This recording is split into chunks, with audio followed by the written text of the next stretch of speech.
We now go to Eco Hotels and Suites, Victoria Island, Lagos, where the second edition of the RT200 Biannual Non-Oil Export Summit is taking place. Here is our live report. So, I'd like to just take all of us, this full room, take advantage of this summit. Let's work together, let's be open, and more importantly, let's have fun. Thank you very much.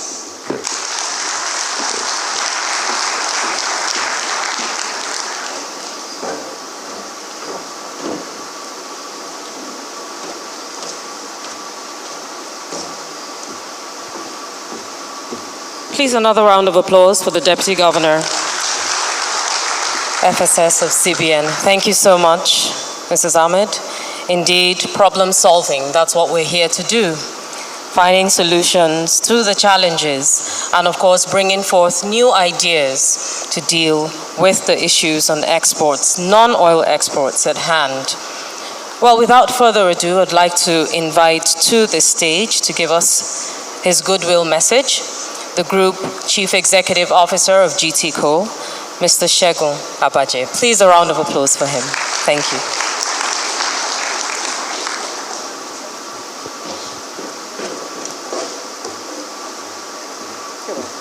Thank you.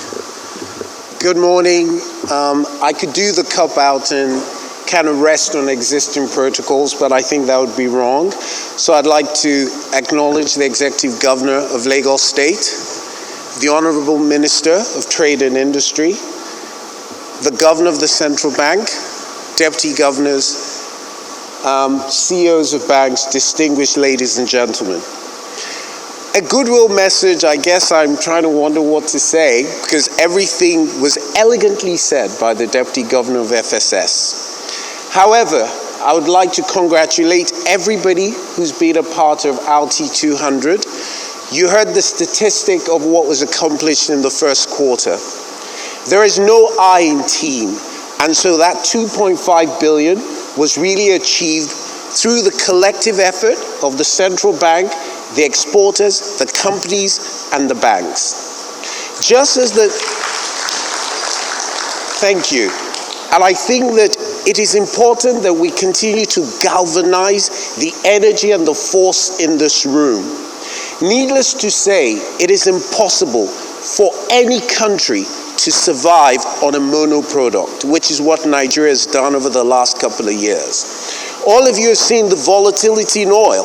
One day is $98, today is 81. During COVID, it was 28. So the urgency of RT200 cannot be overemphasized. Nigeria must diversify its earnings base. We must, and every time we think of non-oil exports, we should stop thinking of only commodities, which is why we have manufacturers in this room. We must export finished goods. We must export commodities. So again, I'm not going to take too much time because I know the governor comes up after me. So thank you so much for attending. Thank you for the wonderful work in the first 3 quarters of this year, and hopefully in the next 2-3 years, we'll be able to come up here and say we now do $200 billion a year in non-oil export. Enjoy the rest of the day.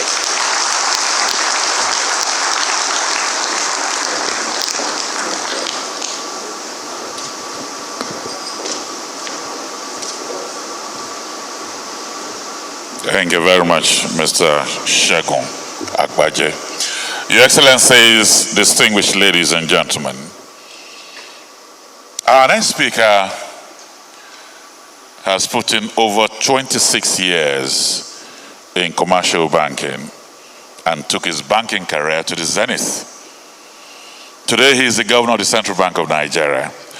And with this event, he's exemplified the fact that good leaders have vision and they inspire others to turn that vision into reality. We're all here to turn his vision into reality. Please join us. I welcome here for the keynote address, the Governor of the Central Bank of Nigeria, Mr. Godwin Emefiele.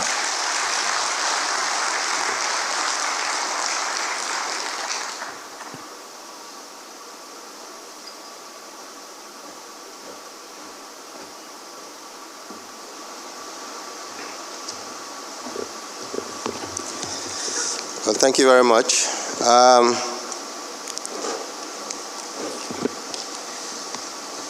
Your Excellency, the Executive Governor of Lagos State,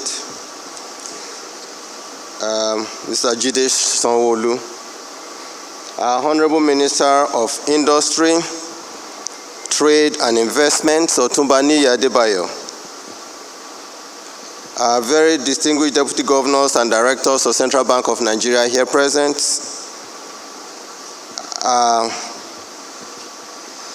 bank CEOs here present. I see a couple of you here, but please permit me to especially recognize Herbert. He's not here. I believe he should be on his way here.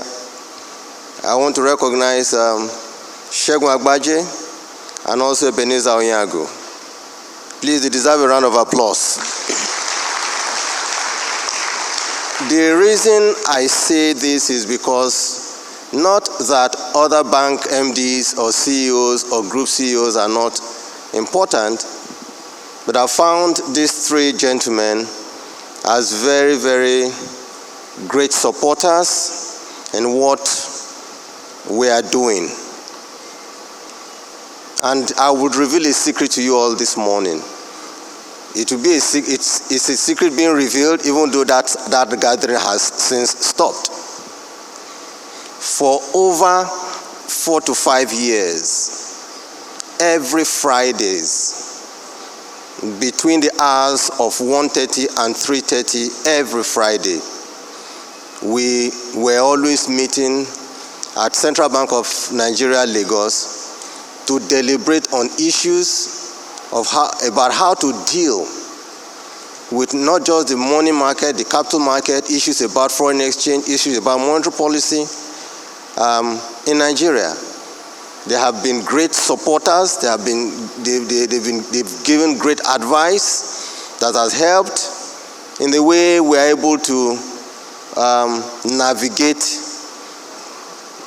the monetary policy and the Central Bank of Nigeria banking activities in Nigeria today. So when I say this, and I mean what I'm saying because it's not me alone, but these three people have worked with us. Again, please give them a round of applause.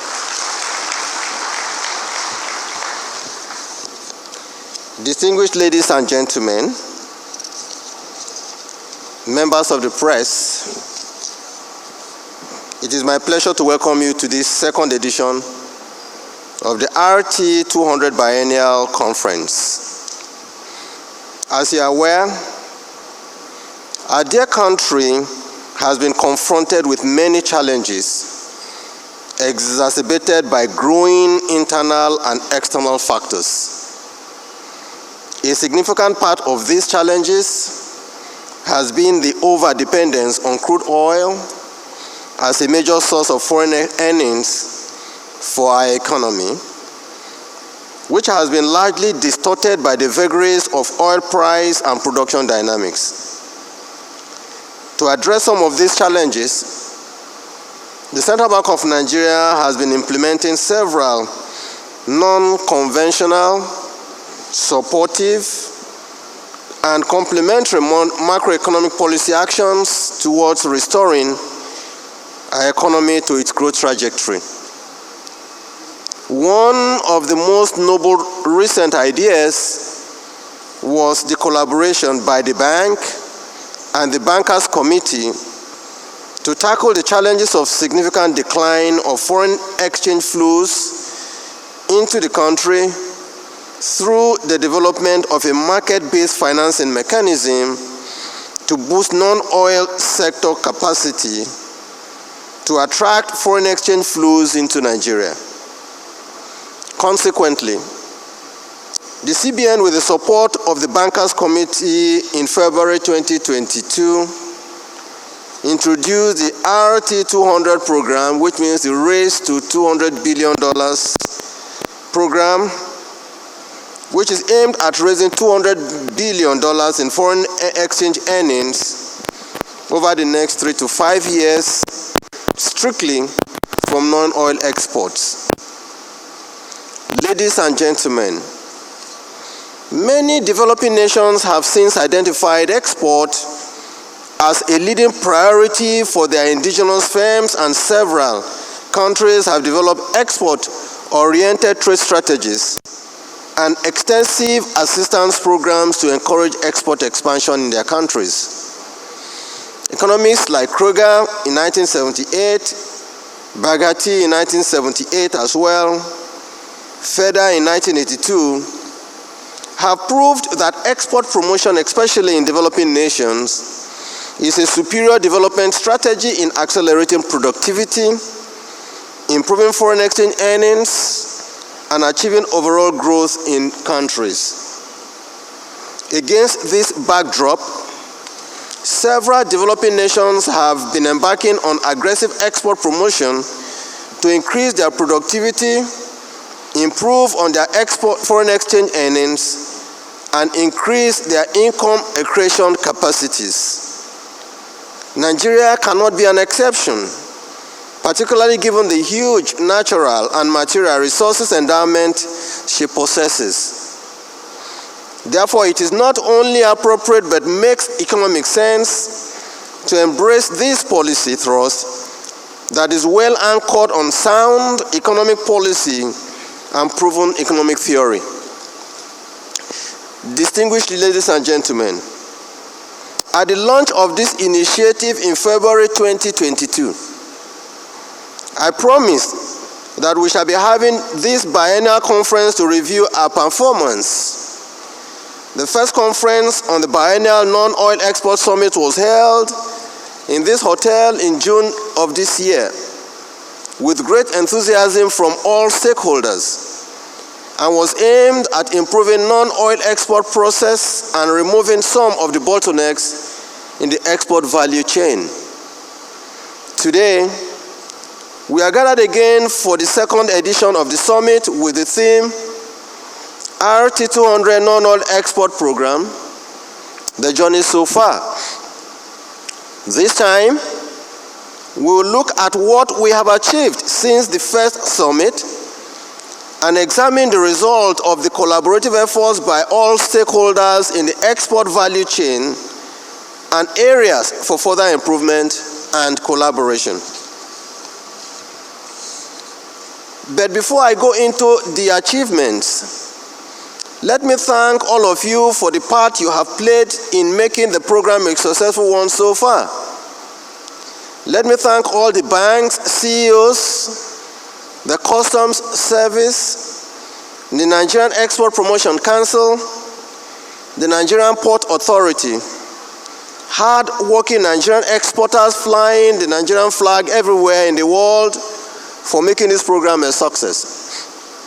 In terms of process and infrastructure for improving trade performance, we have rocketed some achievements in automation and digitization of our trade processes.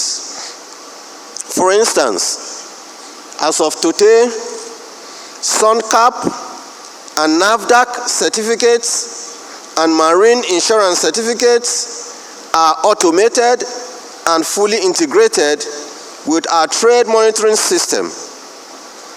In addition, we are working with Quarantine Service to integrate their permits and certificates into our system, and very soon NPA's e-call-up system will also be integrated. Some other enhancement measures have also been done with eNXP, including integration with SGD and the development of the PIA portal aimed at digitization of the process of issuing Clean Certificate of Inspection, CCIs, by PIAs, and ease of scheduling of inspection by exporters. All these are made possible because of the interest shown and the commitment made by all of us gathered in this room and beyond. Your Excellencies, distinguished ladies and gentlemen, I know that when we proposed a rebate system on every repatriated foreign exchange into the country, used for own expenses or sold at the INA window, some may have doubted our resolve to meet and sustain this obligation. However, Events in the last 3 quarters have shown that when the Central Bank of Nigeria makes a commitment, it keeps that commitment to the last letter.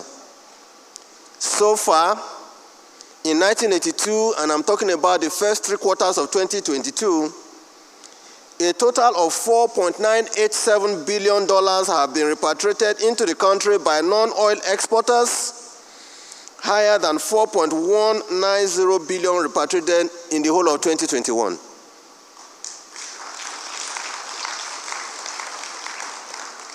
Of this sum, $1.966 billion qualified for the rebate program, but only $1.559 billion was sold at the I&E window or for own use.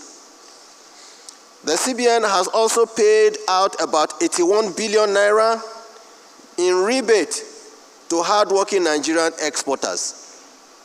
You could see the $81 billion that were paid in 3 quarters.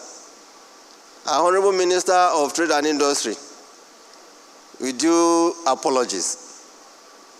I know that the process of appropriation has been very difficult, and I heard the last time that something was paid under export grant was about 2 billion in a year. We would like to see and encourage and collaborate with your ministry to see how we can work together to the extent that while we are doing ours, whatever CBN needs to do to complement your ministry to ensure that we're able to encourage more people to conduct their export activities and earn rebates so as to encourage them to do more, we will be willing to work with you, sir.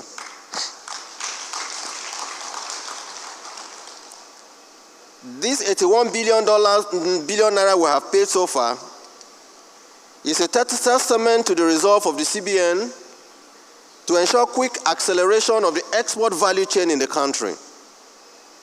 I know that there have been calls to make all exporters eligible or export products eligible for this rebate, and not just limiting it to finished and semi-finished products. While we see some justification for this call, one of the goals of the RT200 program is to help quicken the process of industrialization and encourage exporters earn more from their export businesses. Economists have well documented positive relationship between export and industrialization. Export can transform the economic structure of countries from simple, slow-growing and low-value activities to more productive activities that enjoy greater margins driven by technology. We must help our exporters and our economy by adding value to what we produce and export.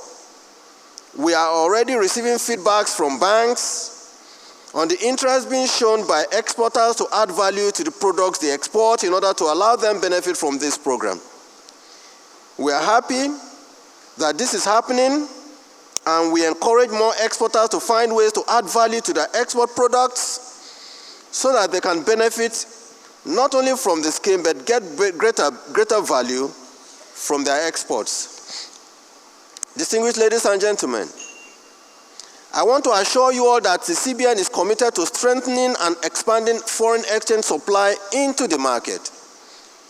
You are all important in this national clarion call of expanding the supply of foreign exchange to our economy. For exporters flying the flag of Nigeria in the international market, the Bankers Committee and the CBN stands ready to partner with you to achieve your goals. You can benefit from the many financing programs introduced by the CBN through your bank to grow your businesses. Therefore, I call on not just those of you in this gathering this morning, but also those that may be listening to us to candidly interact and make constructive and innovative suggestions towards exploring the non-oil export sector as a more sustainable means of increasing financial flows into our economy and generating employment to support the growth of our country. At the last summit that we held in June, we did identify a couple of challenges and bottlenecks. Like I read earlier, we've seen the automation and improvement in technology being conducted either by SONCAP or by the Nigerian Ports Authority or by the Shippers Council and the rest of them. But one major infrastructural challenge that we have and we're still facing still has to do with the congestion at our ports. And at the meeting in June, we talked about the need for us to collaborate with any state government, and that we are willing to indeed to collaborate with any state government to help develop port and road infrastructure that would help to accelerate and facilitate the ease of conducting export activities out of the country. But first, before we continue with the complaint, I think I am happy to say that sometime this year, I think that was after June, the president came to visit both the Aliko Dangote refinery that is still in the construction stage. The president came and launched the fertilizer plant, which is just one out of the 3 projects being set up out of that complex. The president also visited the Lekki Port, also on that day. These 2 projects cost almost $20 billion. Aliko Dangote refinery and petrochemical, I know, cost about $17 to $18 billion. The Lekki Port cost almost between $1.5 to $1.8 billion. The Lekki Port, I understand, is currently going through test run because all equipments are installed. By January, it will go into commercial activity where cargoes will begin to come in. For me, I see that as one of the achievements of not just the government of Lagos State, the federal government, and also our own collaboration from Central Bank of Nigeria to see to the development of infrastructure, industry, as well as infrastructure. I've often talked about the benefits of the Aliko Dangote refinery and petrochemicals. What we're trying to achieve with that is to improve local production of refined petroleum products, local production of fertilizer, and local production of polypropylene from Dangote refinery. I'm also aware that the Lekki Port, the Lekki Port also has industries within that hub. It has an industry hub within that port complex. These are all meant to improve industrialization of our country. These are all meant to see to the fact that we reduce import of items that we normally would have imported, but begin not only that they produce those goods for our own local consumption, thereby ensuring that we achieve full self-sufficiency in food production, but also begin to look at export of products. I'm aware that the Dangote is already exporting its fertilizer out of that area. And I'm aware that by the time the Dangote refinery and petrochemical plant effectively takes up by around the first to the second quarter of 2023, it will not only be producing refined petroleum products and petrochemicals for us, but also will be exporting these products. These are some of the benefits that we are achieving through deep thinking, critical thinking, and ensuring that we diversify the base of the Nigerian economy. But we say that infrastructure still needs to be done. The Lekki Port is just one of them. But again, I'm told, and the Lagos State Governor has confirmed to me this morning, and I'm sure he will also amplify that there is a need for us to build road infrastructure out of the Ekpe-Lekki area, out of Lagos. There is a need to develop road infrastructure from Ekpe that goes straight into Ondo and cut off some of the traffic or bypasses the traffic within Lagos. They don't have to come this way. They just need to, people import and they export. And then they take them out of the country. Or you want to export, you come in easily through the Jebode-Ekpe axis. You don't have to go through Ikorodu and all this area to come through this place to get into that side. Come in straight, designated export area, where cargoes that are coming into the country, bringing goods, can also go out easily. Infrastructure, roads particularly, has been a bane of our problem and is part of the port congestion that we have been talking about over the last 4 to 5 years. Sometimes I feel ashamed when I hear that Nigerians want to conduct their export activity, but they cannot cut through the logistic and road problems that they have getting to Apapa or Tinkan Port to conduct their export activity. To a point where sometimes we hear that our exporters by road transport their export goods to neighboring countries to export their goods out of Nigeria. What happens is that those countries where they are exported out of take the credit that those goods were exported from those countries. Nigeria loses in taking those credits. That is why I'm saying that luckily the Lagos port is ready to go in January from Ekpe.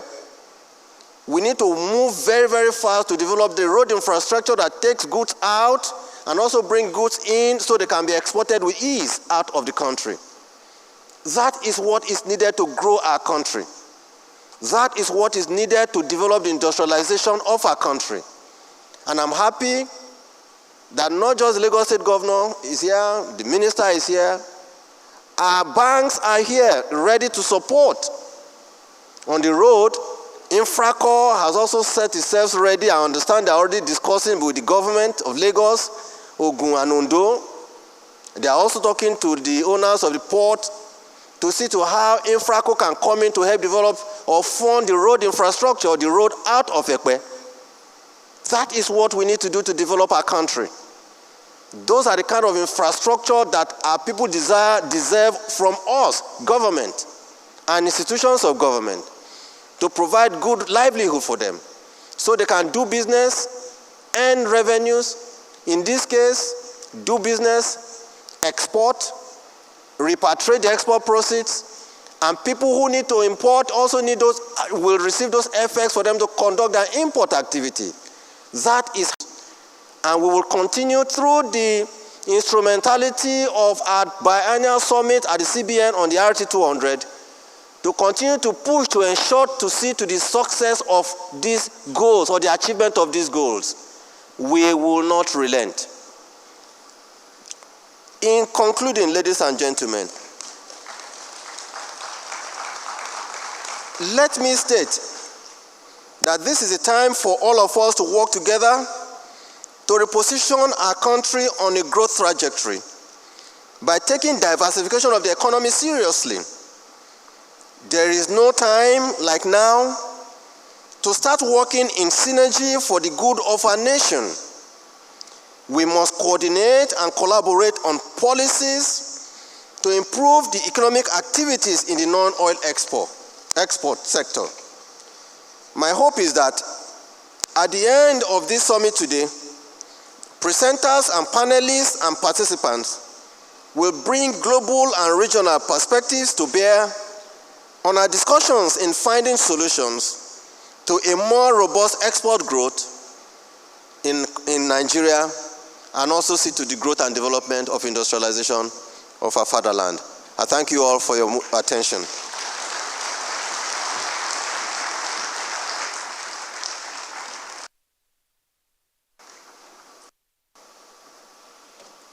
Let's make the applause warmer for the Governor of the Central Bank of Nigeria. Your Excellencies, distinguished guests, ladies and gentlemen, we're grateful to the Governor of the CBN for the thoughts shared There's one word I heard over and over again. It's the word collaboration, and which is definitely one word we need, we should be. Now, Goal 17 of the Sustainable Development Goals talks about partnerships, talks about collaborations to actually achieve those goals. And we've seen the CBN, the Bankers Committee, and all other stakeholders in this space doing so much to ensure that RT200 is a reality. And that's what we want to showcase right now as we go through a documentary on the current state of non-oil export in Nigeria. We're going to see perspectives and experience of operators and participants across the value chain. Can we take a look at this right now? Thank you.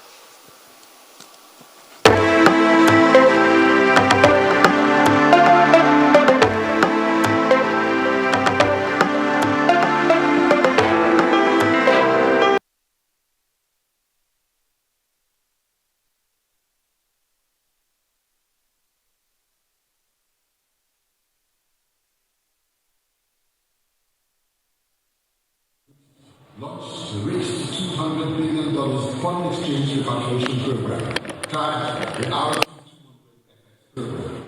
The program provides an opportunity to boost the country's earnings exclusively from non-oil exports over the next 3 to 5 years. The program runs on 5 key pillars.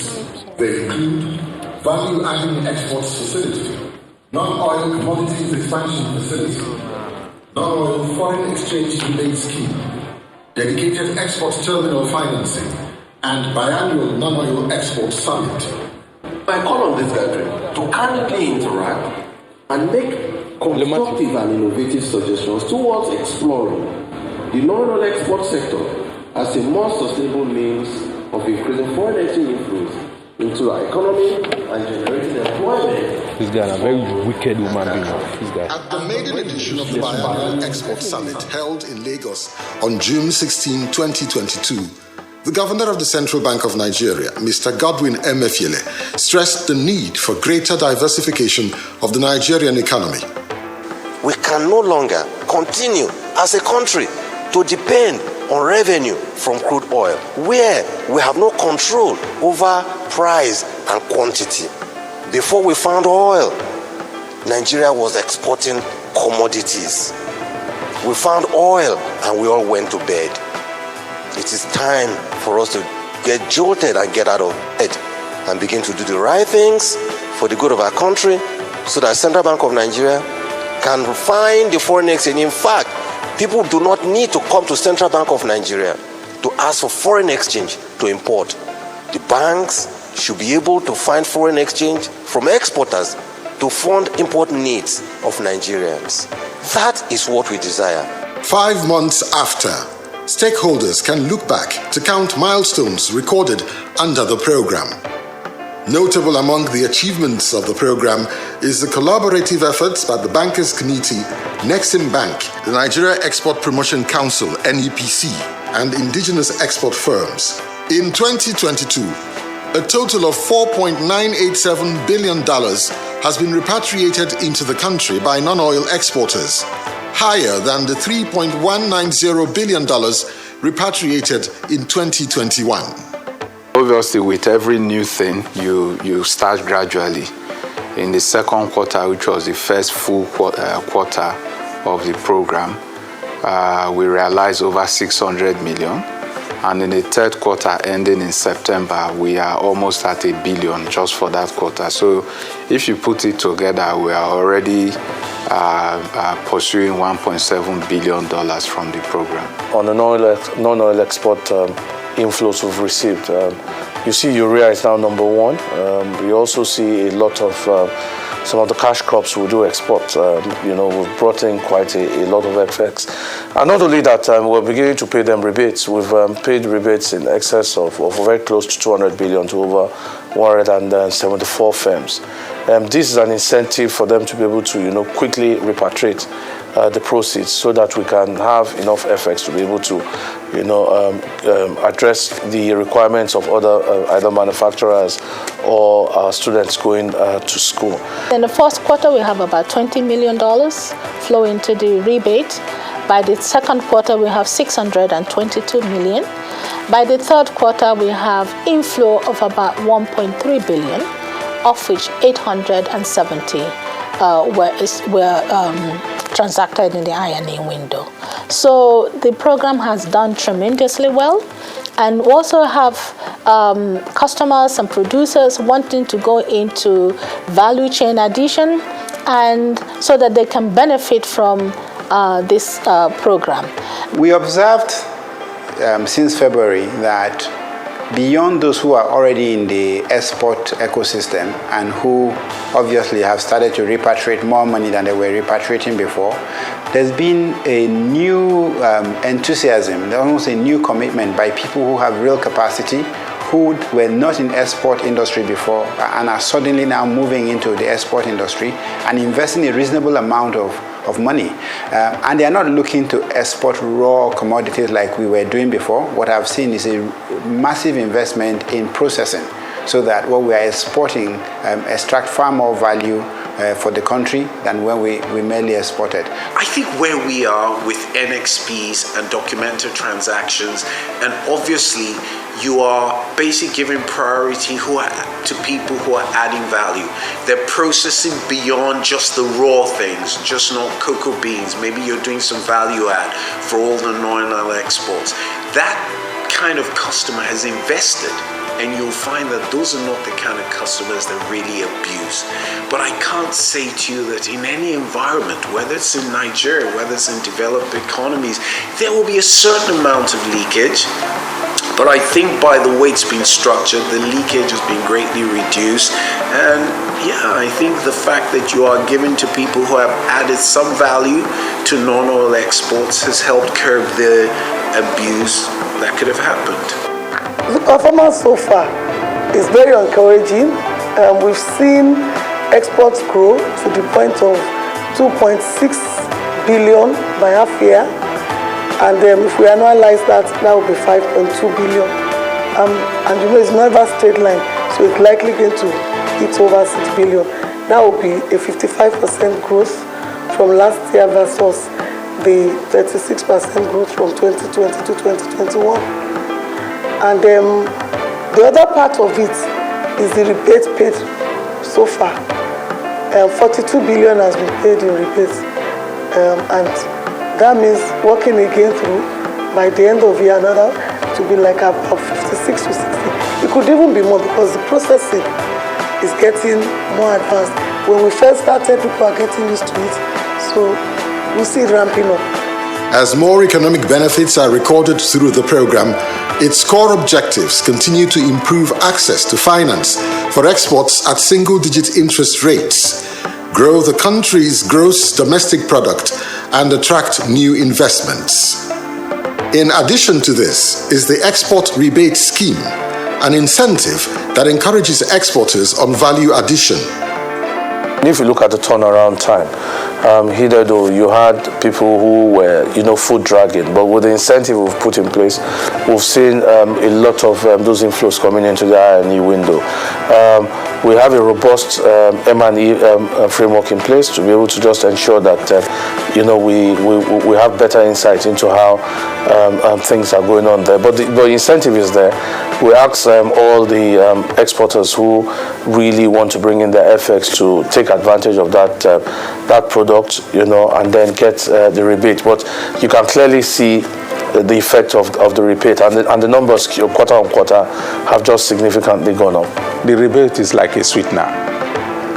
Ever since the commencement of the rebate, we are seeing a lot more customers, exporters bringing in, repatriating.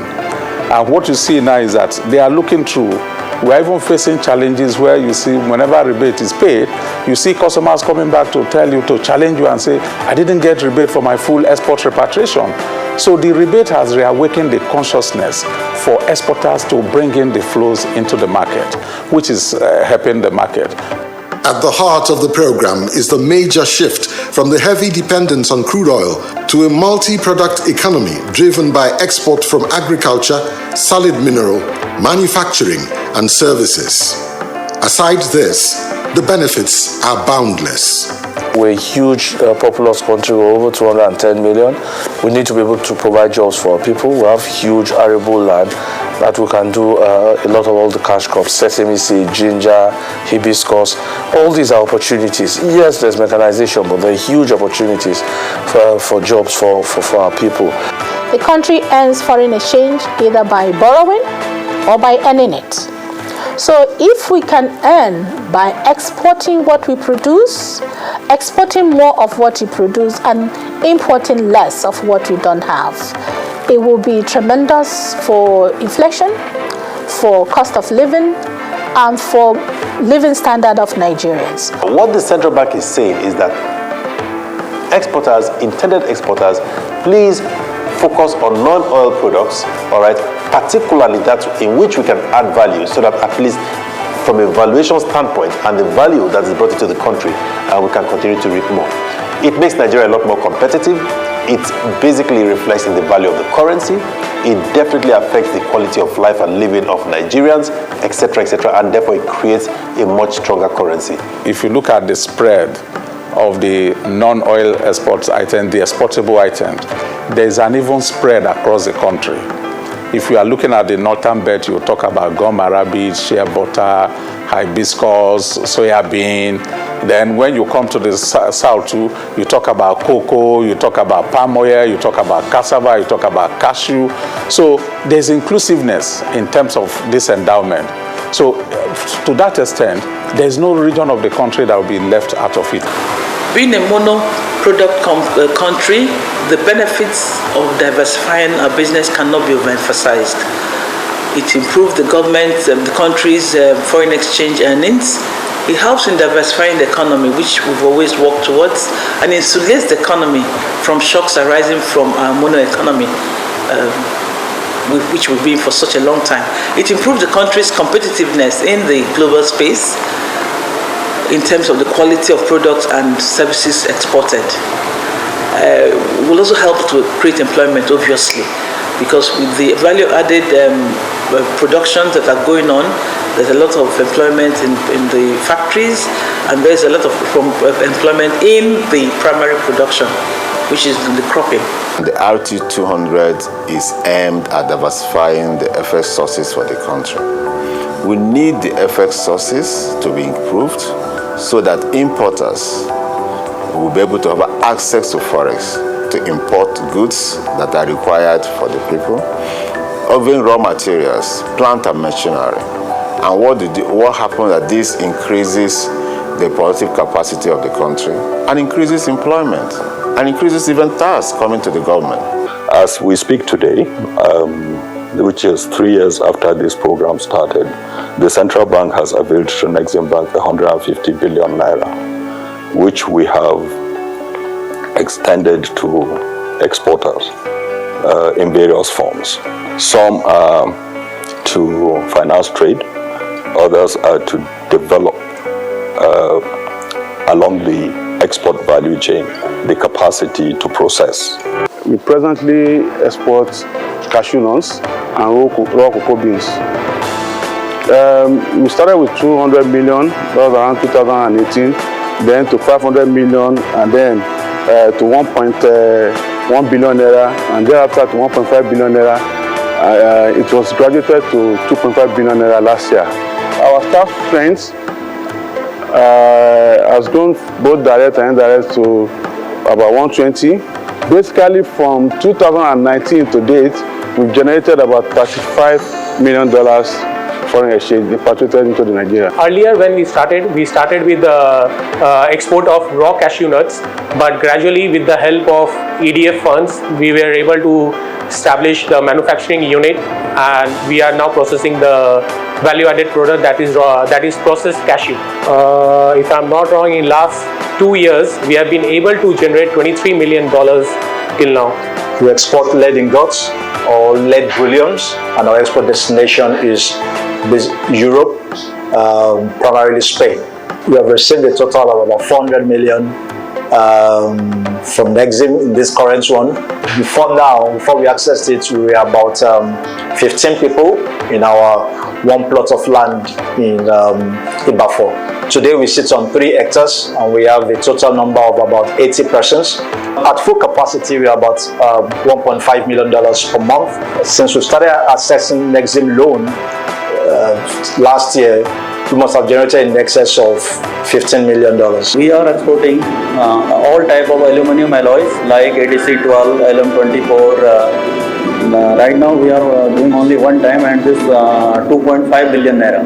It helps a lot of help. Now after this we increase our production, we increase our export, and also we increase our labor. 20 million USD per month. We export recycled or what they call secondary aluminum ingots.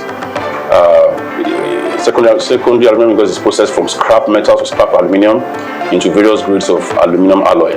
Our primary export destination is in Southeast Asia, Japan, China, Thailand, and Indonesia. In our first year, when we took the first EDF, we did about 4 million USD.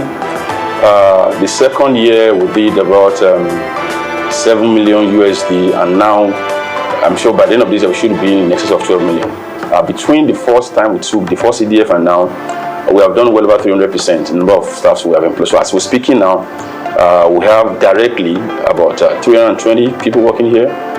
So we have other hundreds of people working indirectly.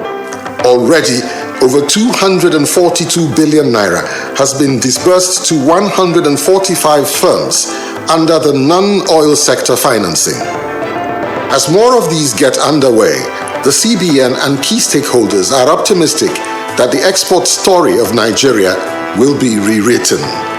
Indeed, there is hope that exports will contribute about 50% of the country's foreign reserve earnings in the next 5 years.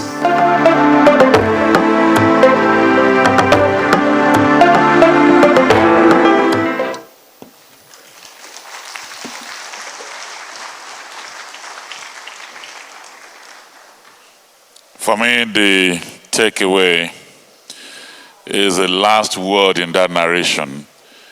Export will contribute 50% of our export earnings in the next 5 years.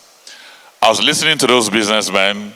We repatriated $35 million, $15 million. That's indeed light at the end of this tunnel.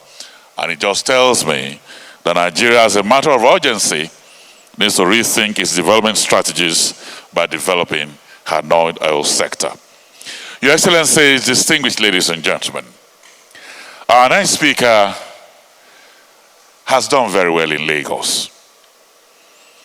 Over 308 roads, amazing work in healthcare, infrastructure is wonderful, human capital development, he has also ticked the box. A surveyor, management expert, administrator, and banker.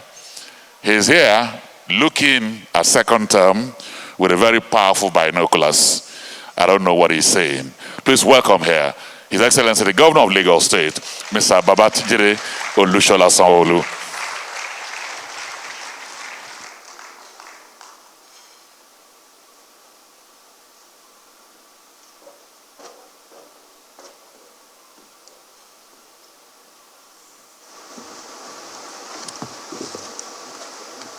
Thank you very much.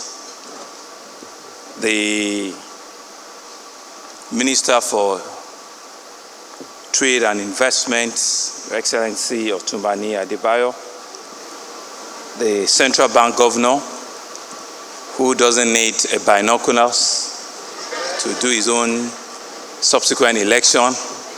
We're a very hardworking man at that, Mr. Godwin Emefiele, deputy governors that are here. Thank you very much for supporting him.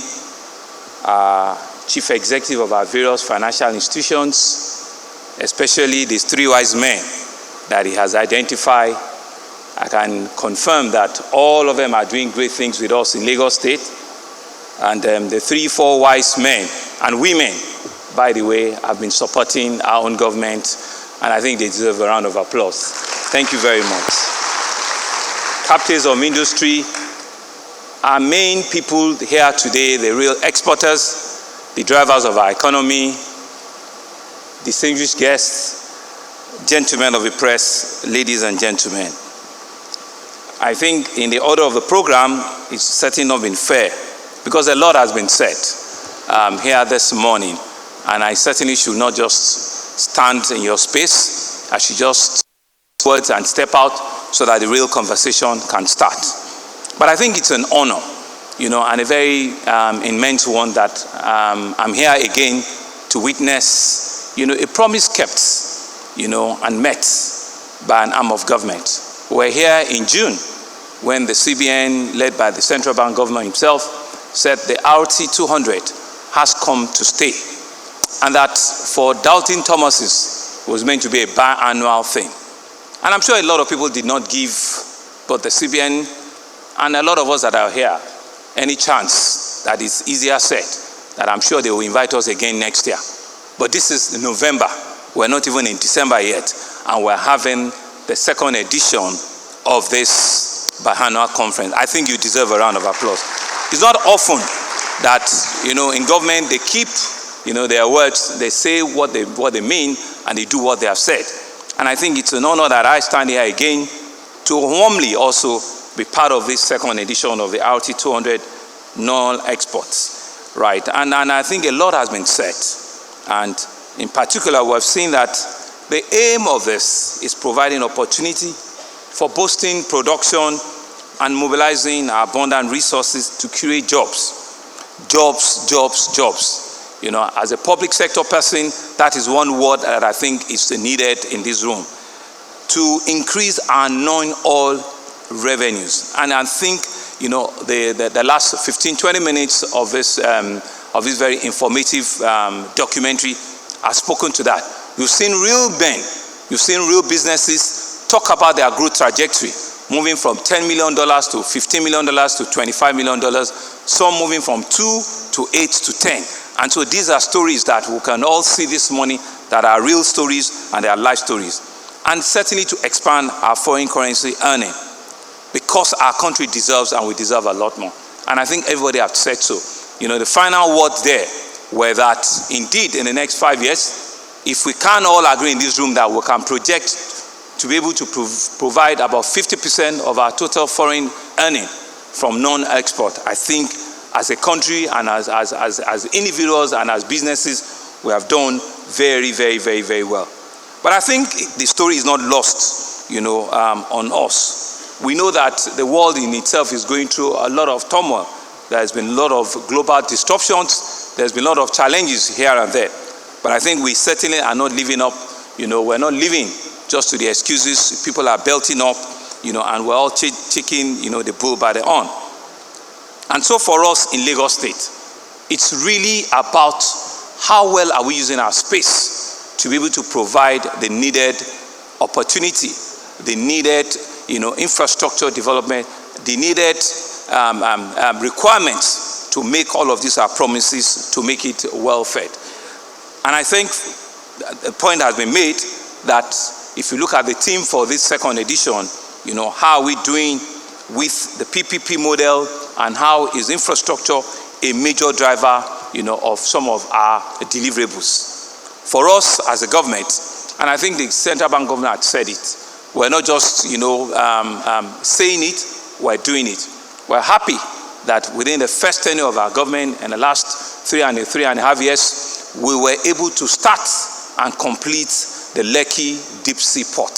This is a clear testimony of what the mind of the private sector working with a forward-looking public sector government can do. We signed, an export. We signed an export loan with them in 2019, and they did promise that in 2.5 years they will complete the port. Even with the 1 year of COVID, we were able to deliver on budget and on time. I'm happy to announce that the Lekki Deep Sea Port has been completed fully. We're just waiting to receive the first shipments, of vessels, that will start the commercial transaction. And Mr. President had assured us that in the month of December, that port must go commercial and must start, to work, in earnest. And so for us, it's not just about the port. I think the governor of CBN have also talked about it. What level of infrastructure do we need to provide for it? I'm glad to also mention that we've done the first phase of the 19-kilometer, 6 lanes highway. You are looking at me and I'm saying it, 6-lane highway. From a 2-lane run-down road, we've turned into 6-lane highway, rigid pavement. We have completed a phase 1 of it. Meaning from Eleko Junction, you make a right turn and you go all the way to Epe and you can get on, because we've also done the express road to Ijebu-Ode. Ogun State have also done their own bit. And so you can hit the Shagamu-Benin express route from the Lekki port in less than 30 to 40 minutes if you take that whole axis. So infrastructure using the PPP model had started. If you need to come and use the port and you don't have to come into Lagos, you don't need to come into Lagos because the road has been done. You are coming from the east, you are coming from different parts of the west. You can actually access, the Lekki port from the Ijebu-Ode axis on the express road, and you get there, and you'll be able to do and conduct your business. And why are we doing that?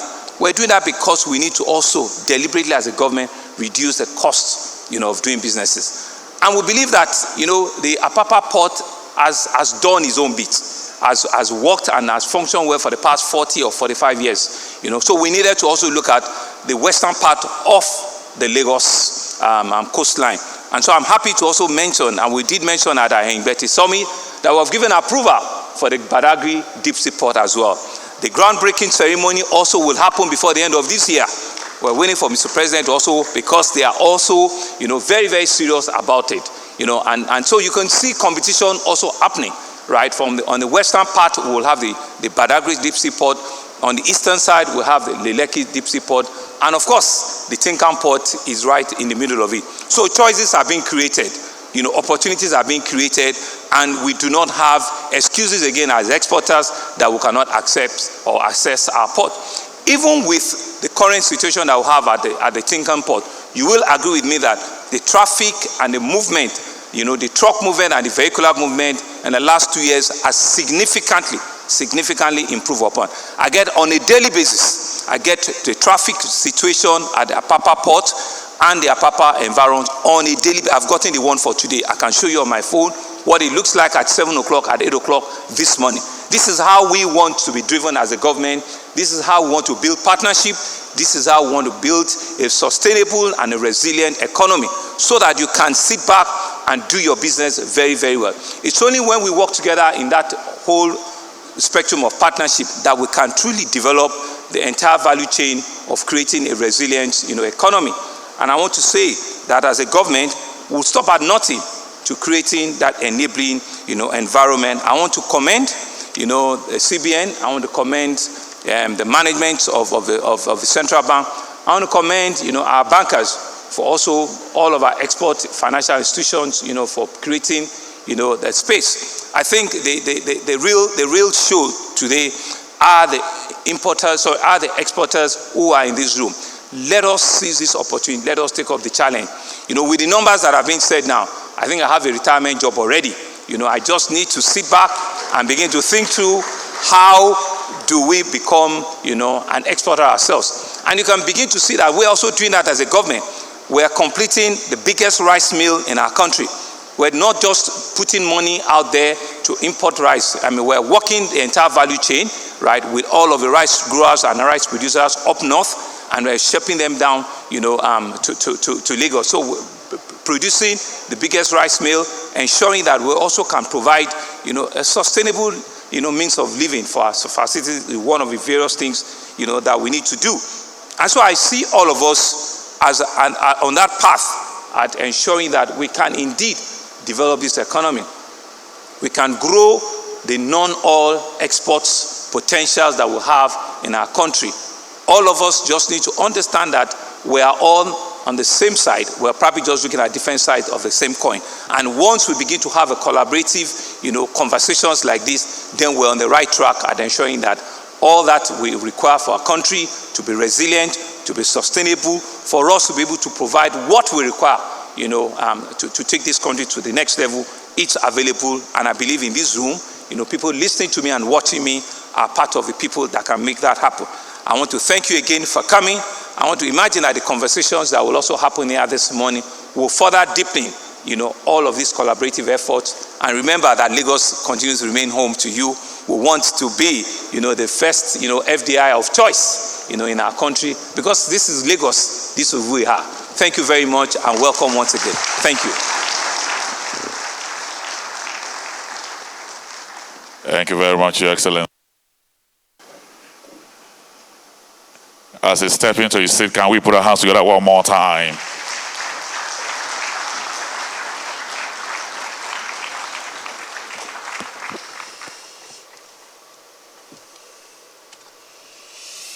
Thank you. So, Your Excellency, the Governor of Lagos State, we have adjusted our program so you can also be here to listen to the Honorable Minister and take the first panel before you leave us. Deal? Thank you. So, Your Excellencies, we'll quickly move to the second panel, which is focusing on exploring the non-oil export sector as a new frontier for foreign exchange inflows. So what we'll do, we'll invite the Honorable Minister to speak to us, and then we'll constitute the panel, and they will take off from there. So without much ado, let me welcome here the Honorable Minister of Industry, Trade and Investment. Please welcome Otumba Niyi Adebayo.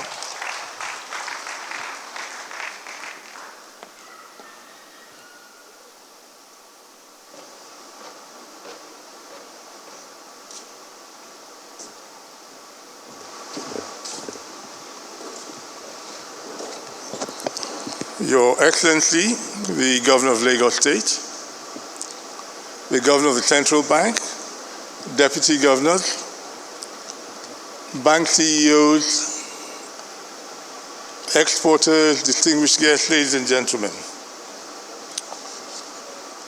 My presence here today shows the importance that my ministry attaches to what is going on here.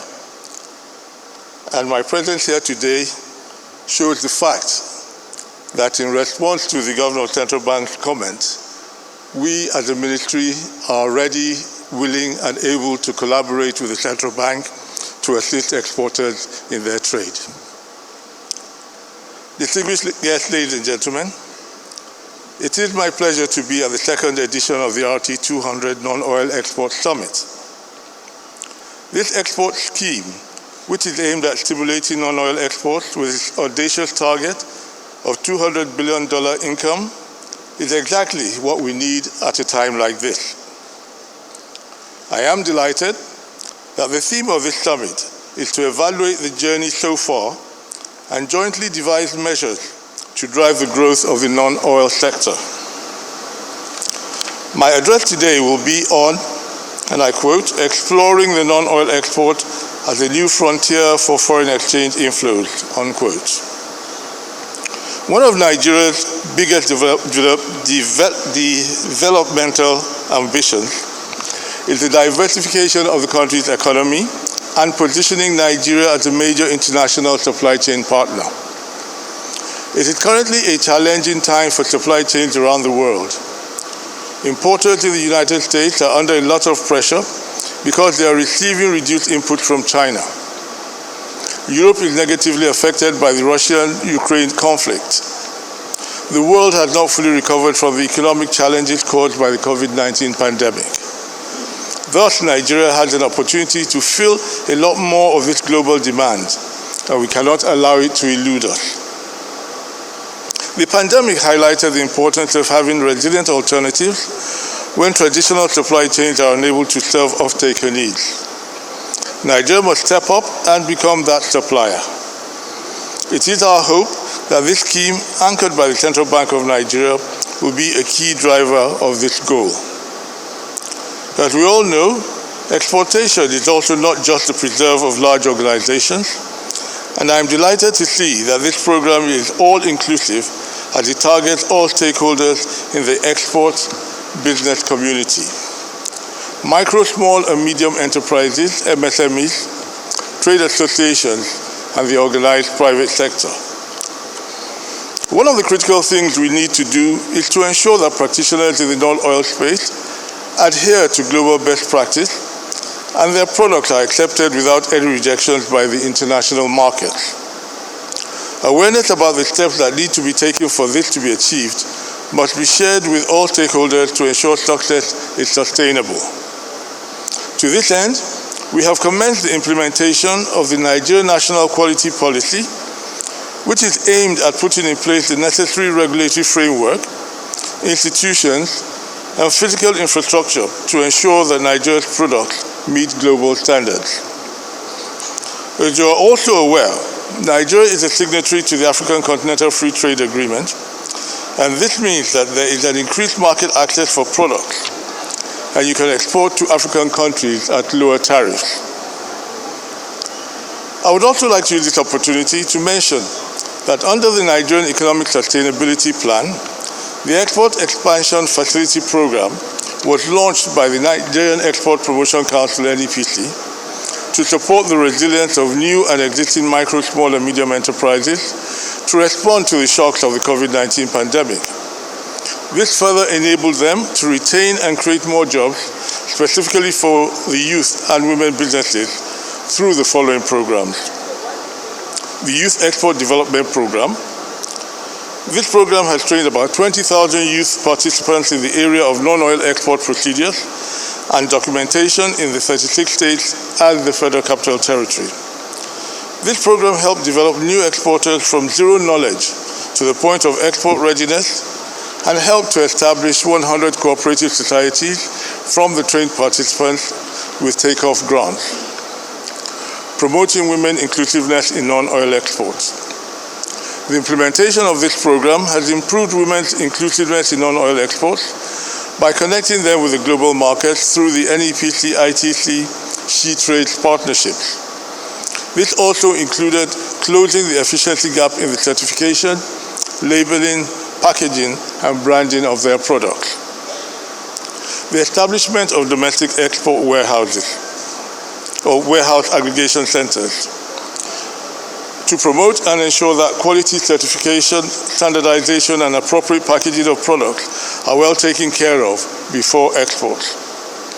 All these programs have ensured that we increase our foreign exchange earnings, whilst also creating more jobs in the non-oil sector and ensuring the diversification of our economy. Furthermore, the federal government operates an export expansion grant program which supports and incentivizes exporters by giving back up to 15% of their annual export value. And this is done in form of issuance of a certificate which, when presented, can be used to settle taxes, buy federal government bonds, and settle some credits. Also, I have some good news for exporters. In 2018, President Buhari and I think what's her name? Prime Minister May, Theresa May of the UK, signed a memorandum of agreement for the establishment of the UK-Nigeria Economic Development Forum. Yesterday we held our 8th edition of that meeting, and which was the final meeting. And because of the successes that have been achieved as a result of the bilateral discussions that we'll be having, it was decided that the Economic Development Forum should transition into an enhanced trade and investment partnership agreement. And not only that, as a result of the discussions we'll be having, in August of this year, the UK launched its new Developing Countries Trading Scheme. And under that scheme, it will give preference to Nigerian goods into the UK. And given that 99% of the current goods exports amounting to £1.6 billion per year will now be eligible for duty-free and quota-free access into the UK. Ladies and gentlemen, I congratulate the Central Bank of Nigeria for this initiative as it further aids the socio-economic transformation of our nation. I thank you, and I wish all our exporters more luck as they continue with their work. Thank you very much. We appreciate you, Honorable Minister. Thank you very much for coming here.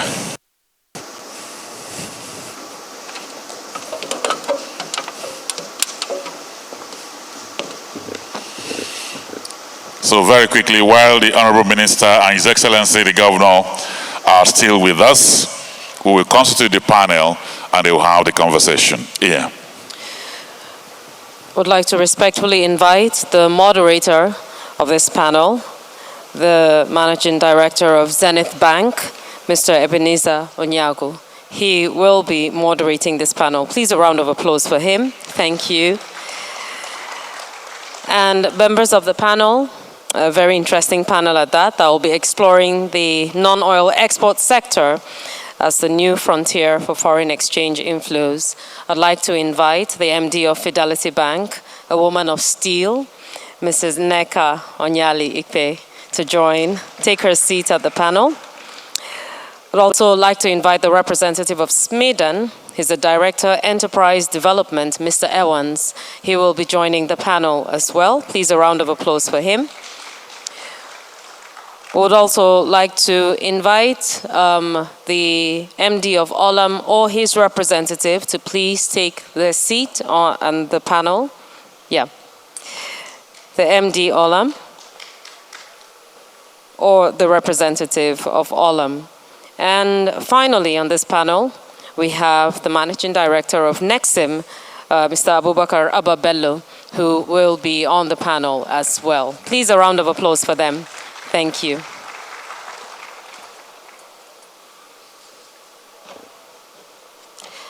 Right, so we'll now yield to the moderator, Mr. Ebenezer Onyago. Yes, sir. Good morning, ladies and gentlemen. I think the protocol has been very extensively established and for some time, we just move straight away. For me, the RT200 is a renaissance, is a rebirth, a renewal. It's not a conversation that we just hold within us and not advance it.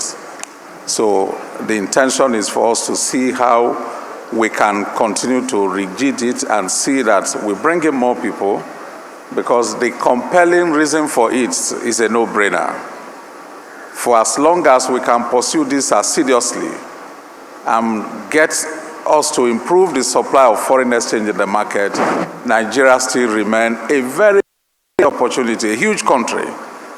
Depending on the statistics you use, whether you use 200 million people or 216, the demography says that about 70% of the population is less than age 30. So you are talking about an active consuming population.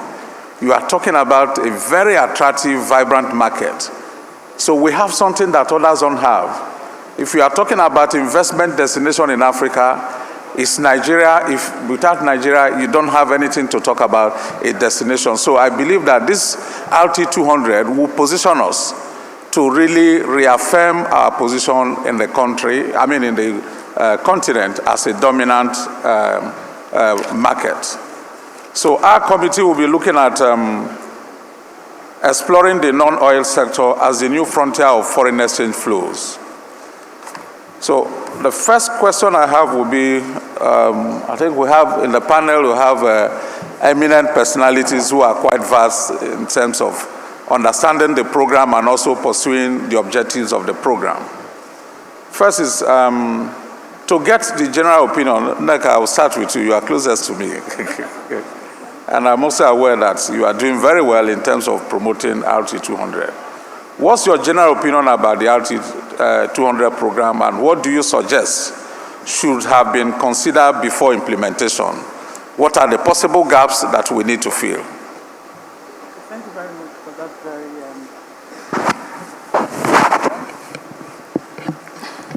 the RT200 has been very successful, and everybody has spoken to it already today.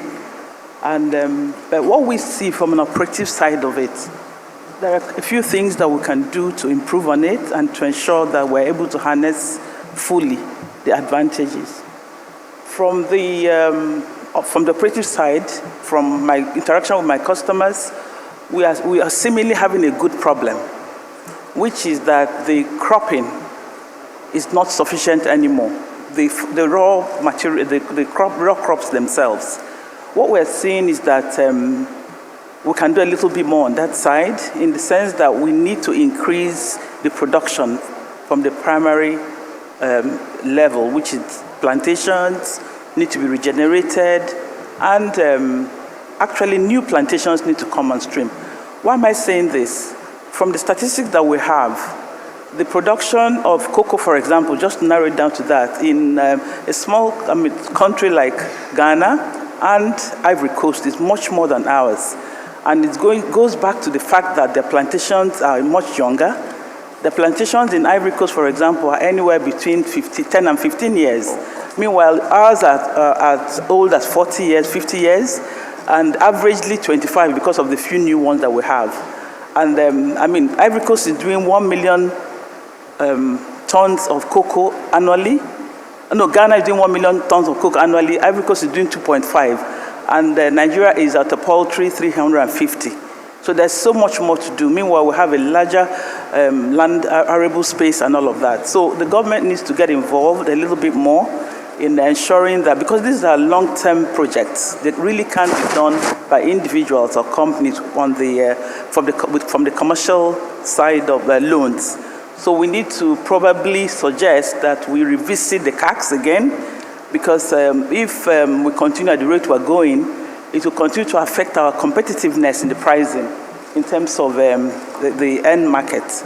Because while we were in London last month, earlier on this month, what came out was that some of our products are coming to the export market more expensive than our competition, Ghana and Ivory Coast and the rest of Africa. So we really need to work on this. So we have those issues to deal with. That, I think, is the biggest issue that we need to deal with on the immediate. Thank you. Okay, thank you very much, Nneka. I think we can connect with that easily, the need for us to build capacity, the need for us to look at how to really improve the yield in terms of what we are getting. Now, very quickly, I'll go to SMIDA. We are aware that the fiscal authorities have done a lot to ensure that Nigerian export command the right prices. Do you think there's anything to be done to increase the value of our raw commodities? We can see all the initiatives from the Honorable Minister for Trade and Investment has very eloquently informed us about what is being done by the fiscal authority to create the attractiveness and ease of access to foreign market. But what are your thoughts along this line? Yeah, thank you so much. The export value chain starts from the farm, the raw materials. So if there's anything to be done, it has to start from the farm gate. Make sure that we create the enabling environment to provide quality raw materials.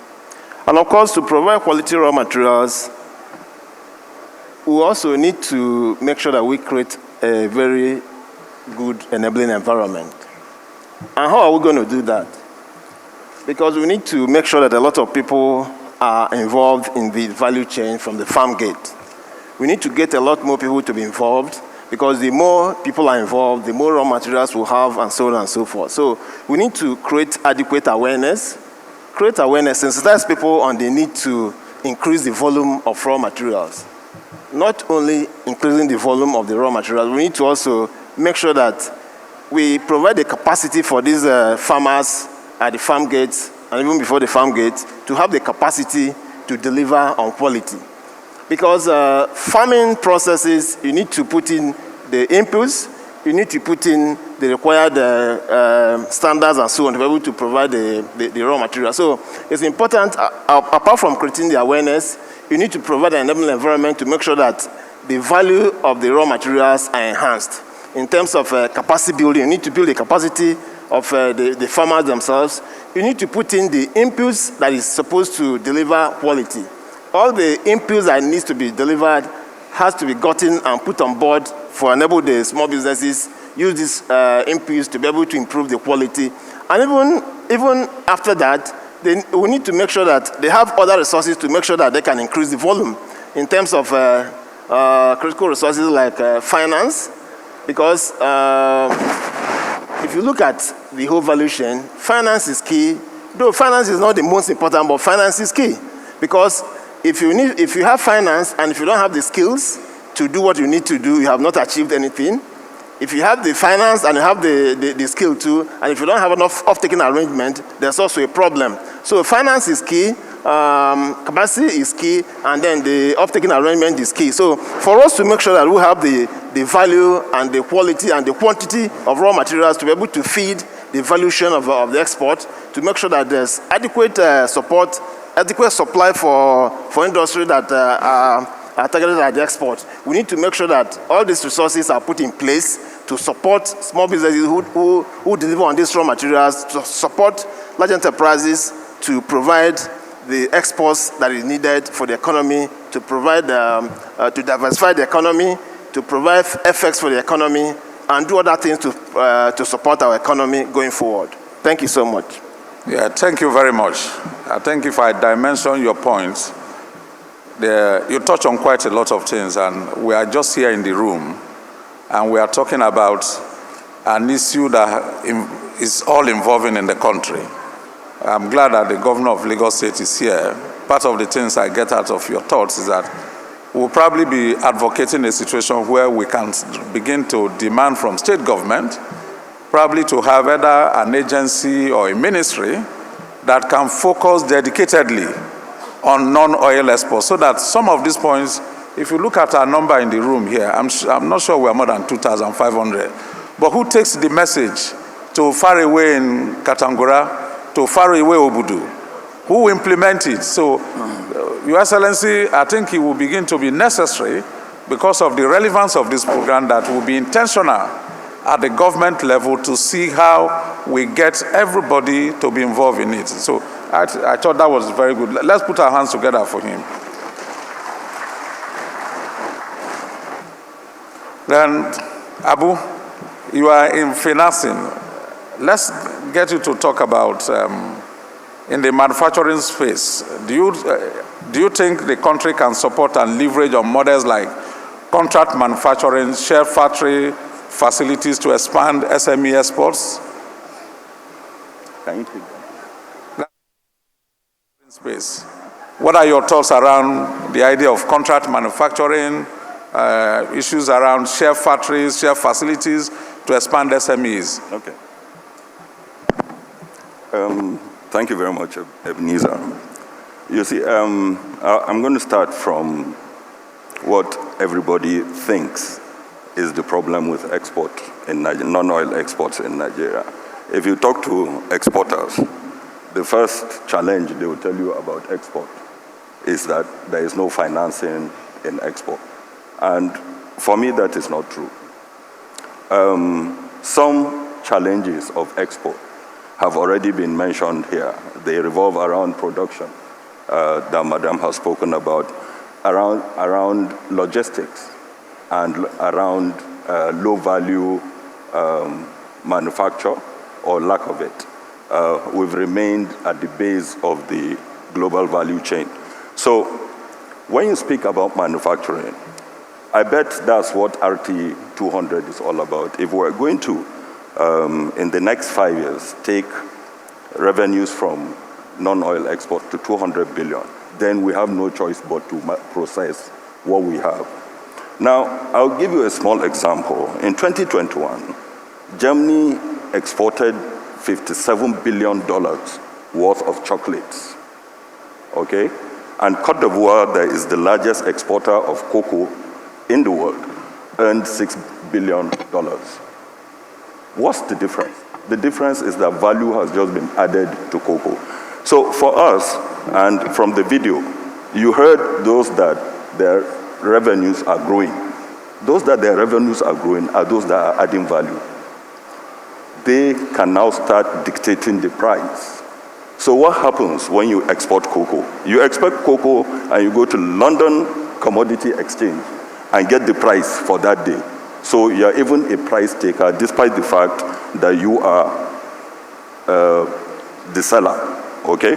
So with cocoa, sesame seeds, and all the agricultural products, we have no choice but to go into manufacturing. What I like RT 200 about is that it is, I think, the first intervention that is transformational, okay? That is looking at the whole export value chain around all the challenges that it has, and is going to have efforts that will facilitate us trading efficiently and manufacturing efficiently into the global market. So I think manufactured and processed products into the global market is the way to go to get to that target of $200 billion. Thank you. Yeah.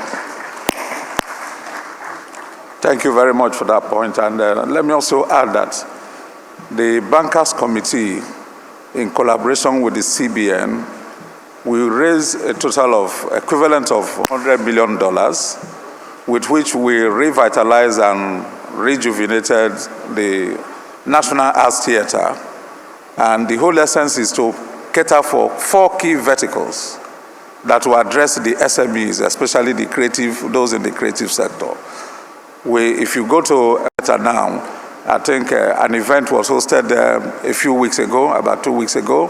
So what we have done is provide the opportunity for those who are in manufacturing, that's in fashion designing, you are in cinema, you are in IT, so that instead of you thinking of the burden of having to raise capital for your resources, you just go there, you plug and play. So I say this so that those who are here in the hall will know that there is that opportunity. What the Bankers Committee has simply done is to say, look, come to this center, bring your ideas. You don't need to worry about the investment cost of setting up your factories. So I think it's something that we need to leverage on in order for us to leapfrog the performance of the SMEs. Nneka, I'll come back to you. In your opinion, do you think Nigeria has enough financial intermediation product to support non-oil exports? Oh, yes. I am very sure that we do have. Okay, sorry. I'm very sure that we do have, and the central bank has done a lot. We have financed a lot of customers, and they're doing very well. They've grown in leaps and bounds. One of our customers was one of the people that were chosen to speak today on the documentary, Terra Aqua.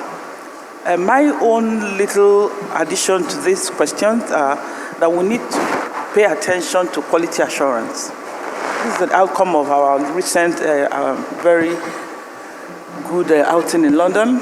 We met with the British authorities in charge of their quality assurance, and they came to the fair and they spoke to our exporters. They said that the only reason why Ghana is ahead of us in terms of products coming into Europe is that they have quality assurance from their country.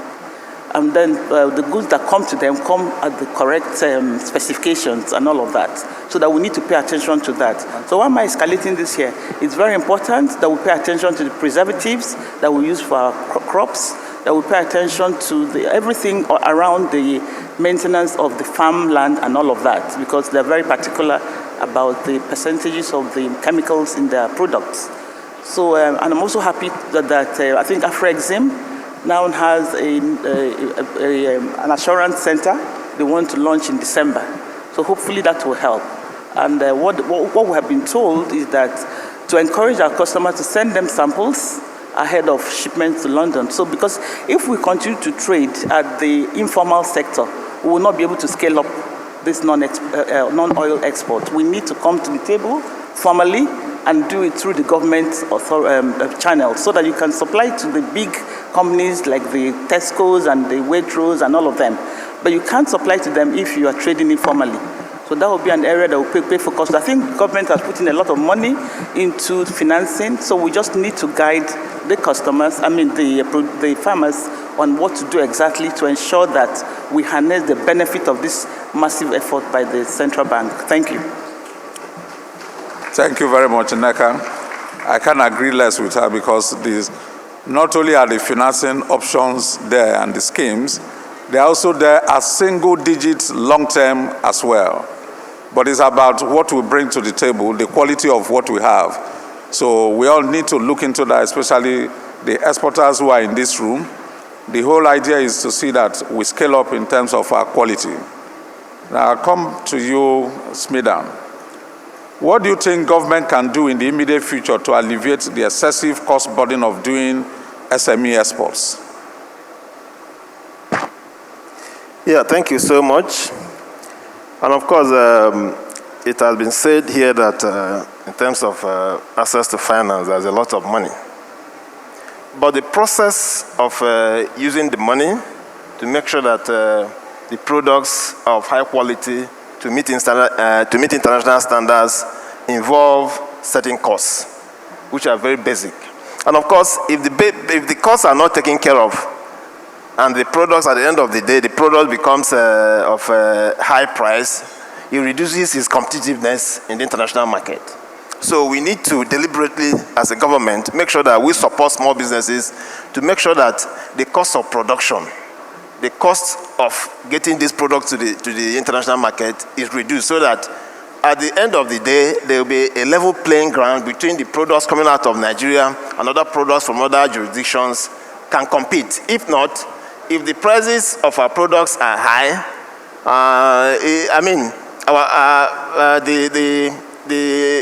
the people getting these products might shun our products, and then we don't achieve what we need to achieve. So, ordinarily, across the globe, governments support their small businesses to make sure they achieve what they need to achieve. So we need to, apart from creating an enabling environment in terms of reducing the cost, for instance, cost of registration of products, cost of registration of companies, cost of assessing inputs, all other costs put together will make sure that the cost of production is very high. So the government can, on its own, the way it's been doing, reduce some of these costs to make sure that these products are competitive. I know because of the issue of revenue, issue of cost of governance and so on and so forth, the government is also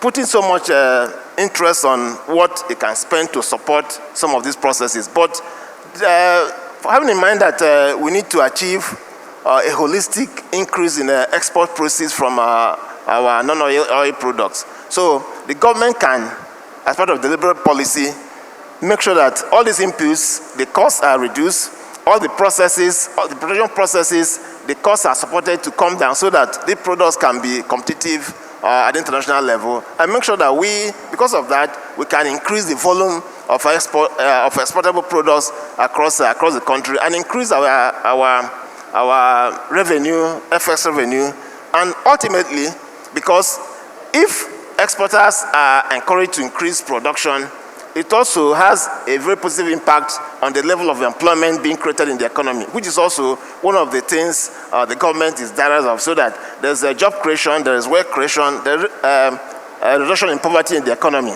So deliberately, the government should be supporting small businesses by way of making sure that on the whole, that the cost of production, the cost of putting all these things together to provide exports to the international economy is drastically reduced, so that the product becomes highly competitive and be able to sell in the international markets. Thank you so much. Thank you very much. That sounds very interesting. Honorable Minister, what is resonating in me as he's speaking is like a return of the commodity, but I haven't said so. But I think it's something to look at in terms of providing the needed help and the support for the SMEs. Now, Nelson, will come to you quickly. What level of collaboration do you want to see among stakeholders in driving this sector? We've seen the laudable objective, we've seen the desired outcome, how things will turn around for us. How do we engage more?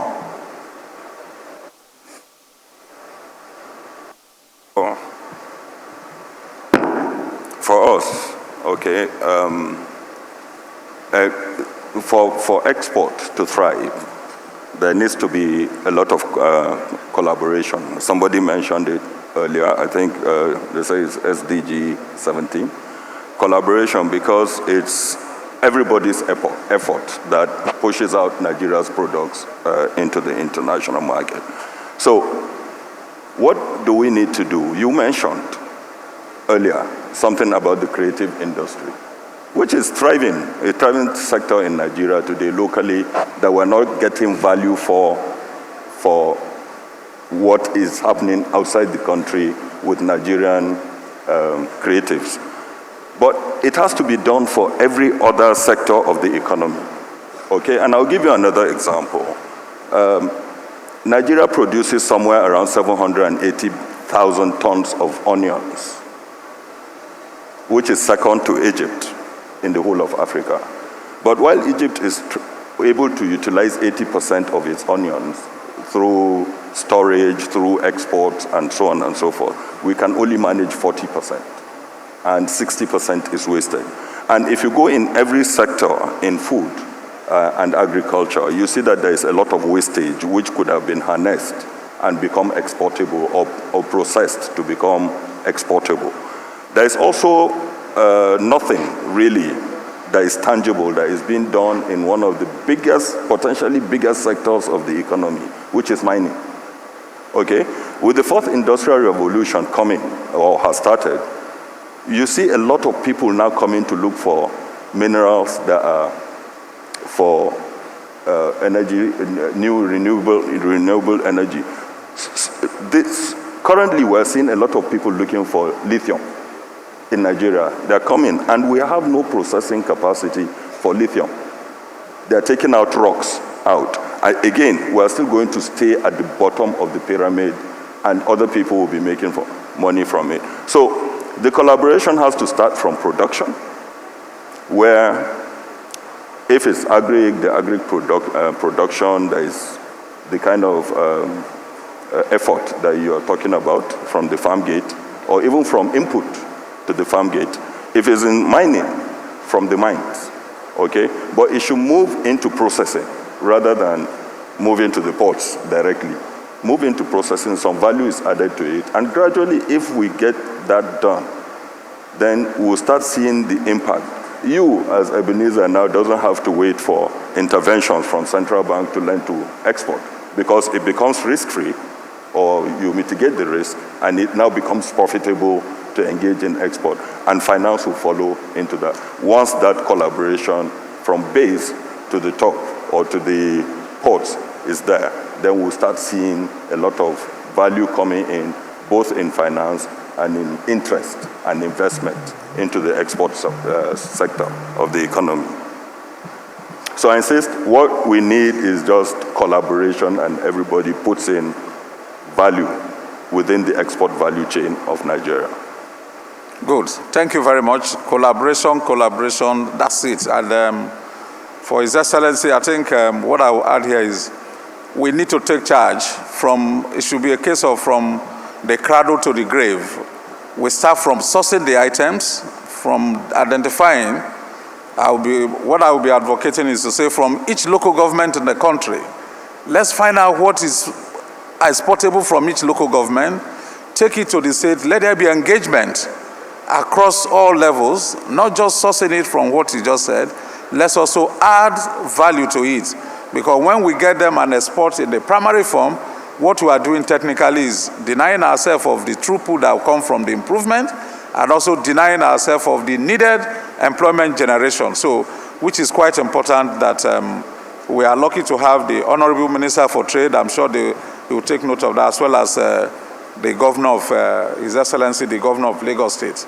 Now it's time for us to turn to the crowd. Let's take questions.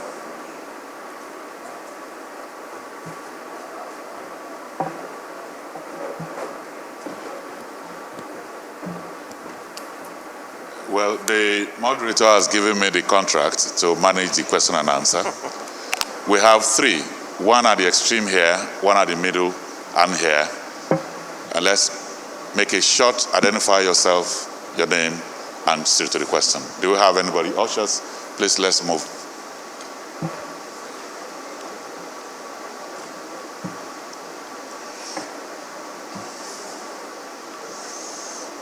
Thank you very much. Right. Okafor Maxwell is the name. Okay. I work for Central Bank of Nigeria.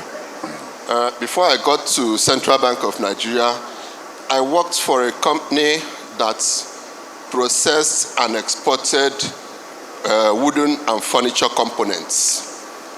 What we found out was that a typical tree you see in the forest takes like 75 years to grow to maturity. Then you extract and you process. But the Land Use Act will not give you enough time to plant that tree, and no investor will plant a tree that or go into investment that he will not reap in his lifetime. So what I think, even then, the Land Use Act gave 99 years to companies, the CFOs, but today many states give CFOs of 50 years and less. And a lot of investment you need in some of these investment places go beyond 50 years, go beyond what the CFOs grant. So I don't want the fiscal authorities to look at Land Use Act, look at the CFOs, the land tenure, and all of those. That is one. Okay, that's your... That is one. Okay, that's a comment? Yeah, that's a comment. Okay, thank you. The second comment I No, have... question. Oh, okay. No, comment. Okay, all right, thank you very much. Anybody at the middle? All right, we have a hand there. Thank you. Good day, everyone. My name is Mariam Adebola Salami. I'm the founder of Mo Baby Care, where we manufacture and distribute baby care products. Can you speak up a bit? We can hear you. We're not hearing Okay. you. My name is the Mariam control can Adebola take it up. Salami. I'm the founder of Mo Baby Care, where we manufacture and distribute baby care products. My question is to the two governors, and anybody on the panel can help. Please, what is the provision for the healthcare sector? We constantly export healthcare professionals. At what point do we manufacturers of healthcare products begin to get the opportunity to export our products? And as you have rightly said, we can't continue to export the raw materials. We need to begin to export the finished products. Yeah, thank you very much. Yeah, did you get her question? So, is that healthcare as in drugs or hospitals? Healthcare is quite wide. Yes, no. So for us, we manufacture cosmetic products that cater to health concerns like the repellents, your body creams, shampoos, and all that are not just beauty products, but they offer health solutions. Oils for sickle cell pain management and the likes. Okay. Okay, sir, can I take the final one and then you can answer it? Yeah. Do we have anybody around here?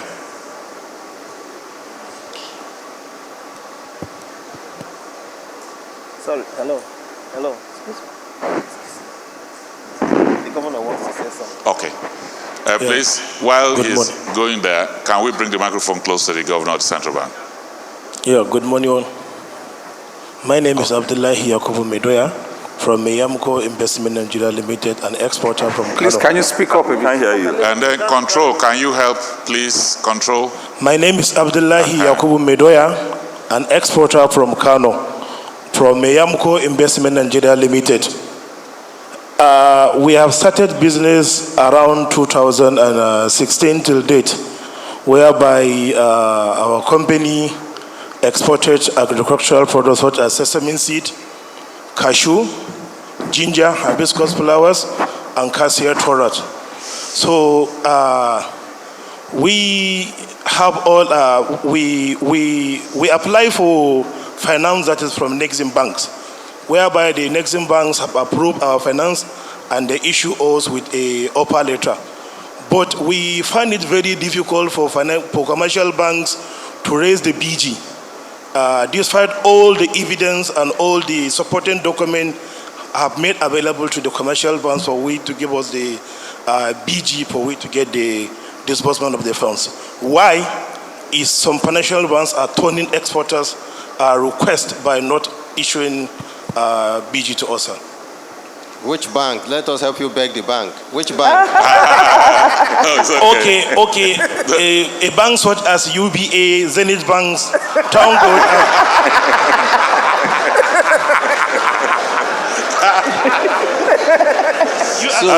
So we are begging UBA. Thank you very much. We are begging UBA and Zenith Bank to please look at. I think the issue here is that. We truly need to look at some of the small businesses. Like we all know, small businesses or SMEs, we're not saying the large companies are not important, but the SMEs remain, because they remain what we call the real engine of growth. Because we have in this country over 40 million SME businesses. And if they are not given opportunity to grow, then we would continue to have problems. In terms of creating employment, they will. But I mean, as a banker myself who has been at your own side as an operator, I know that some of them may not really effectively qualify for under your risk acceptance criteria. But I think it's time for us to begin to think about how to really think out of the box and think of how we can support these people. If Nexim Bank says that they have the funds and they just need some kind of guarantees from the banks, and I'm not speaking to UBA and Zenith alone, but I also want to speak to appeal to the other banks. One way you yourself can feel happy that you are standing to be counted in this effort towards developing the economy is to play your own part as enablers of financing. Access to finance has always been the biggest problem for our small businesses. And I think we really need to go back to our credit committees or to our boards to think of how can we make it a little easier than and I must say that I don't really disagree with the fact that in your risk acceptance criteria, they don't come in because of the high risk of loss of NPLs that may come from here. But I think if we don't really think out of the box, it may be difficult for us to really see ourselves supporting these people. They are very, very important. I see him. He's not a Nigerian Breweries. He's not a Guinness. He's not a Unilever. In fact, he's not a Dangote or a Tolerant. But one day, given opportunities, they will grow to become people like Dangote and the rest of them. And I think it starts from here. Now, on the healthcare, I think it's important for us to know that just like if you are importing an item, what you do as an importer is that you source your exporter from the other country. And there's an agreement between the importer and the exporter. First of all, there's an agreement that you say you want to buy an item, and that item that you want to buy is abroad. Yeah? So you find the seller of that item or the exporter of that item who seeks to export it to Nigeria from that country.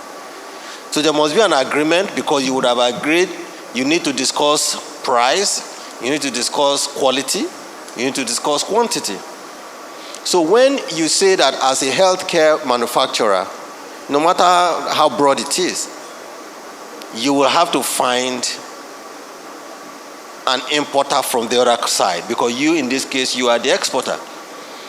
So there must be an agreement between you, the exporter, and the importer that is at the other side.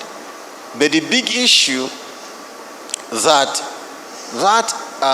importer at the other side will be looking at will be, one, quality. In fact, two, quality. Three, quality before he talks about price. Indeed, that importer at that country even has some limitations, because you also have certain governmental challenges to go through before they can allow your product to even get into that jurisdiction. It must pass certain minimum standards. So your product must be developed in a way that we're not talking of price, but we're also talking about the quality and standards. So you have to be able to develop to a level where your standard is competitive, your price is quantitative, your quality is competitive. So that does not really require inputs from us here. But if you need support, like I was talking to the governor about, some kind of developing some standards or quality assurance, quality measurement institutions that will know what is the level of quality or standard that your healthcare product should possess for you to be able to export it to the other country. I think those are the things we really need to do. That's the only thing we can do from this side. But more importantly, indeed, most importantly, is that from your side, You have to be able to understand the hurdles in terms of governmental hurdles, import hurdles in that country. And that person that is importing from you must also agree with you on quality and price. If you are not competing in these two areas, then there's nothing anyone can do. Thank you. Hold on. Thank you. I think there was also a comment around, so the two governors are not on the panel, but I think all the questions are here. I think there was a question or a comment around CFO. I think was the first speaker. And I think the point is right, but I'm not sure it's very correct that they are not given adequate tenure on the CFO. A CFO, typically if it is not a subsequent transaction or something that you get, a CFO should carry the real 99 years. However, there could be special transactions in which maybe a state will give you 40 years or 50 years, based on their test to see that you want to truly do what you said you are going to do, right? And what we have seen from our own experience here in Lagos is some of the people that we have given agric land to, are usually not in the long-term, long year crops. They're usually like in fishery or in poultry, and they usually don't require more than 25 years to 30 years. That's what you see, around here. But we've also had conversations with some of my colleagues in up north who really give up to 70, 80, 90 years at CFO. So, I think it's available. You just need to be able to show in sincerity that this is what you want to use it for.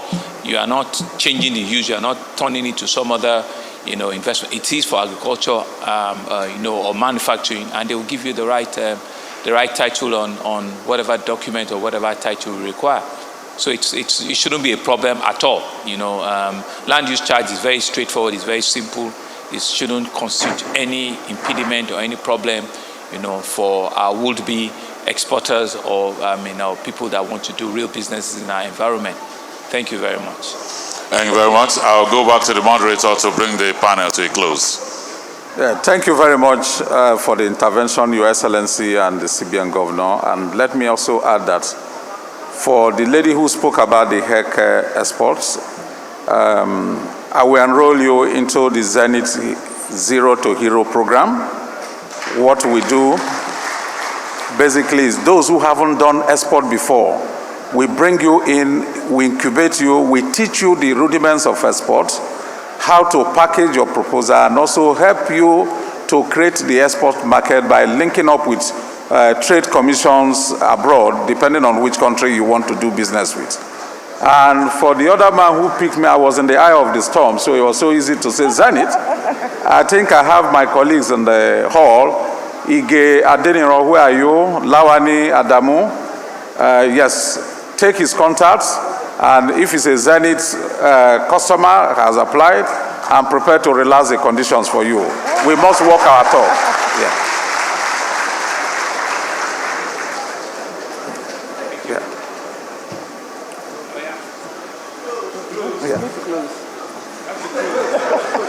Okay.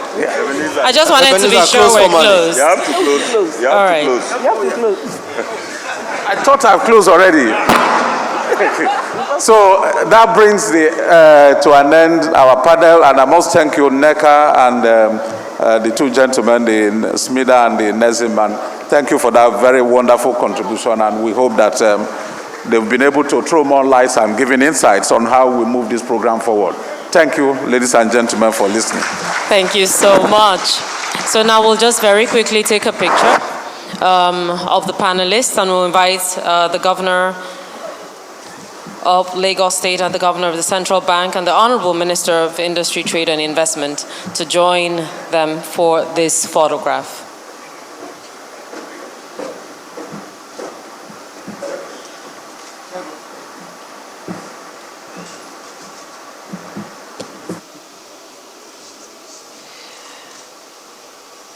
And right after this picture, would also invite the various MDs who are here, the Directors General, and of course the Deputy Governors of the Central Bank to join them in another photograph. Please, the Deputy Governors, all the MDs, and of course the Directors General and heads of parastatals here to join them in the next picture. Please, let's do that quickly. The Deputy Governors, please.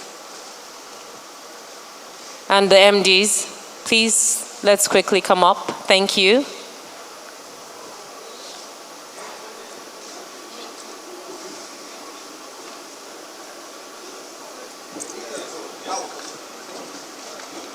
No, sir, I think you need to be there. It's more pictures, it's a picture. Yeah. Yes, we're fine. We're fine, sir.